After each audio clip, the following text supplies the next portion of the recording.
Daily Bible reading, 2 Kings chapter 4, verses 1 through 23. A certain woman, the wife of one of the disciples of the prophets, cried out to Elisha, "Your servant my husband is dead, and you know how your servant revered the Lord. And now a creditor is coming to seize my 2 children as slaves." Elisha said to her, "What can I do for you? Tell me, what have you in the house?" She replied, "Your maidservant has nothing at all in the house except a jug of oil." "Go," he said, "and borrow vessels outside from all your neighbors, empty vessels, as many as you can.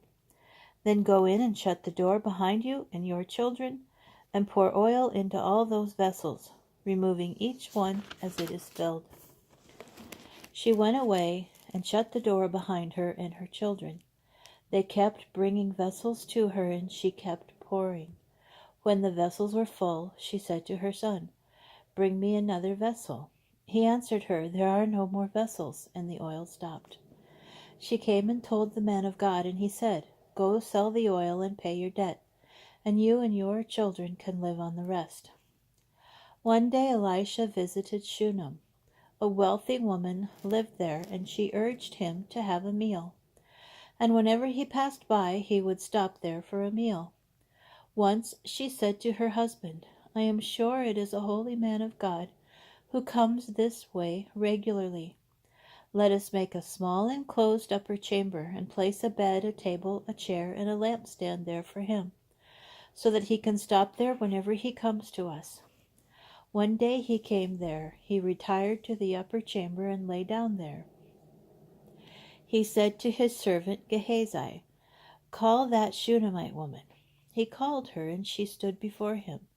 He said to him, "Tell her, you have gone to all this trouble for us. What can we do for you?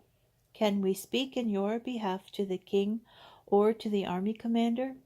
She replied, "I live among my own people." "What then can be done for her?" he asked. "The fact is," said Gehazi, "she has no son, and her husband is old." "Call her," he said.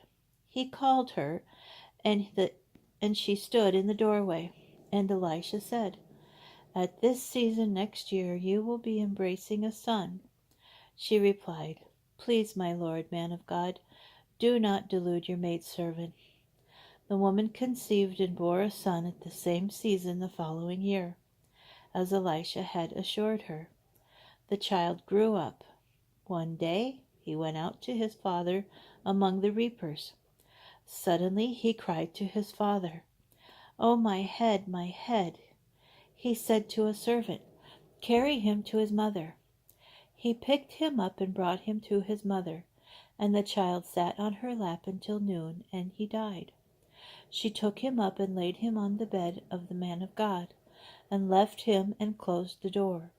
Then she called to her husband, "Please send me one of the servants and one of the she-donkeys so I can hurry to the man of God and back." But he said, "Why are you going to him today? It is neither new moon nor Sabbath." She answered, "It is all right."